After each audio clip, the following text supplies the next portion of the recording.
The birth of a king, the humid summer air of Memphis buzzed with expectation as Elvis Presley walked through the doors of Sun Records. A modest establishment with a reputation for nurturing nascent talents.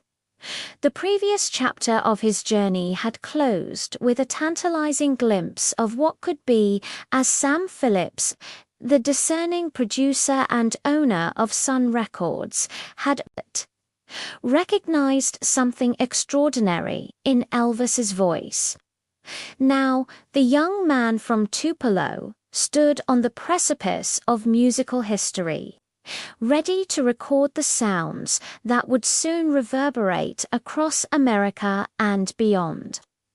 Elvis, his nerves barely concealed beneath a facade of youthful bravado, stepped into the recording booth, a space that seemed to pulse with the echoes of past sessions.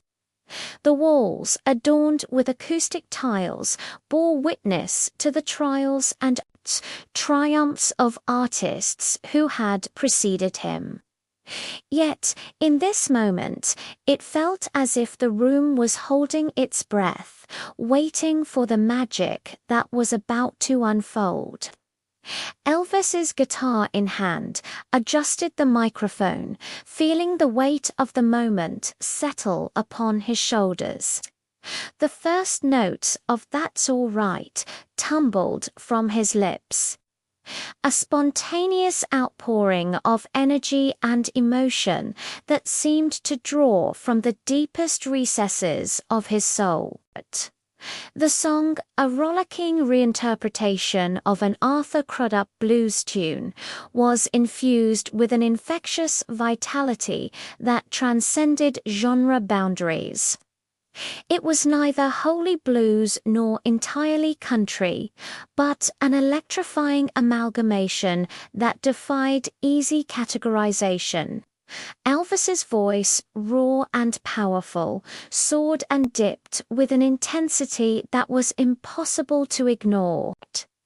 Sam Phillips, standing behind the control panel, felt a thrill of excitement course through him. He knew he was witnessing the birth of something revolutionary.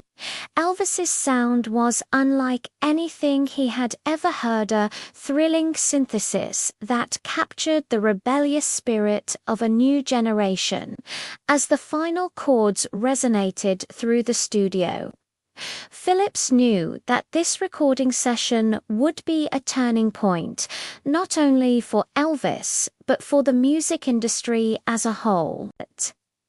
With the initial recording completed, the next step was to introduce Elvis's sound to the world. That's All Right was soon released as a single. Paired with Blue Moon of Kentucky, a reimagined bluegrass tune by Bill Monroe that further showcased Elvis's versatility. The songs were met with a reception that was as enthusiastic as it was unprecedented. Radio stations across the South began to spin the record, and the airwaves crackled with the sound of a musical revolution. Elvis's breakout performances became the stuff of legend. His first major appearance on the Louisiana Hayride, a popular radio program broadcast from Shreveport, Louisiana, marked the beginning of a new era. The audience, initially uncertain of what to expect from this young performer with slicked-back hair and a quivering voice, was soon swept up in the whirlwind of his charisma. As Elvis took to the stage, his presence was magnetic, drawing the audience into the orbit of his burgeoning stardom. The reaction was electric. As he launched into "That's All Right," the crowd erupted into a frenzy of applause and cheers. It was as if they collectively recognized that they were witnessing the dawn of something extraordinary. Elvis's Performance was a revelation, a visceral experience that transcended the traditional boundaries of a musical act. He moved with a kinetic energy that seemed to channel the music itself, his hips swaying with a rhythm that was both mesmerizing and liberating. As the echoes of applause faded into the night, Elvis sensed that something profound had shifted. The public reception of his performances was more than just acceptance. It was an embrace of a new artistic frontier. People were drawn to him not only because of his music, but because he embodied a spirit of rebellion and freedom that resonated deeply in the post-war American psyche. In a time of social upheaval and cultural transformation, Elvis became a symbol of possibility, a beacon of change that resonated with audiences far beyond the music itself. The establishment of Elvis's iconic image was a natural progression from his initial recordings and live performances. His style, both musical and personal, captured the imagination of a generation hungry for innovation. With his pompadour hairstyle, flamboyant clothing, and signature sideburns, Elvis cultivated a look that was as distinctive as his sound. It was an image that exuded confidence and defied convention, a visual representation of the boundary music that had made him an overnight sensation. As his fame grew, so did the complexity of his public persona. Elvis was a cultural chameleon, able to navigate the diverse musical landscape with ease, while his image became a canvas upon which fans projected their own aspirations and desires. He was both a rock and roll rebel and a Southern gentleman, a fusion of myth and reality that captivated the public's imagination. Yet beneath the surface of his growing iconography, Elvis remained grounded in the roots of his humble beginnings, always mindful of the journey that had brought him from Tupelo to the world stage.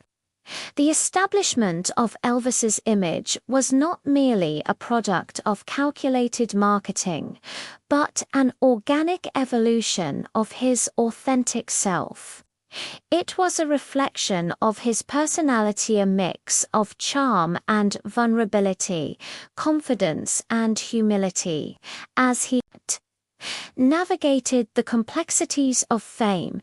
Elvis remained true to the core values that had guided him from the start: a deep love for music and an unwavering belief in its power to connect and inspire.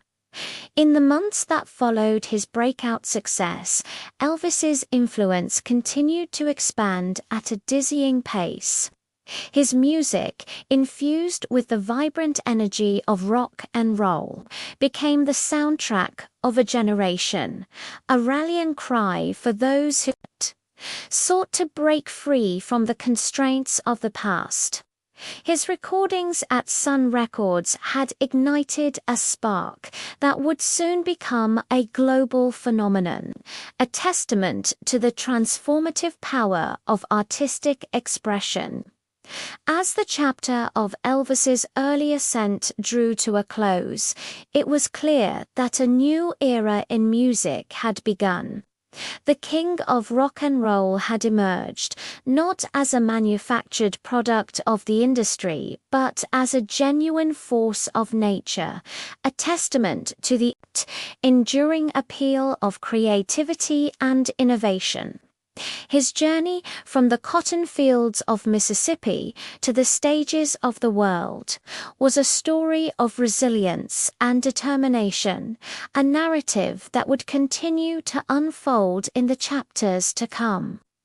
In understanding the birth of Elvis's iconic image and his meteoric rise, we gain insight into the cultural and social forces that shaped his career.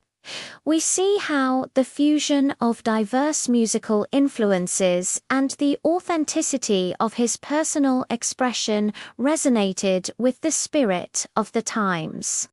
And as we delve deeper into the mysteries of his life, we are reminded of the enduring legacy of a man who, despite the weight of his mythos, remained ever true to the music that defined him.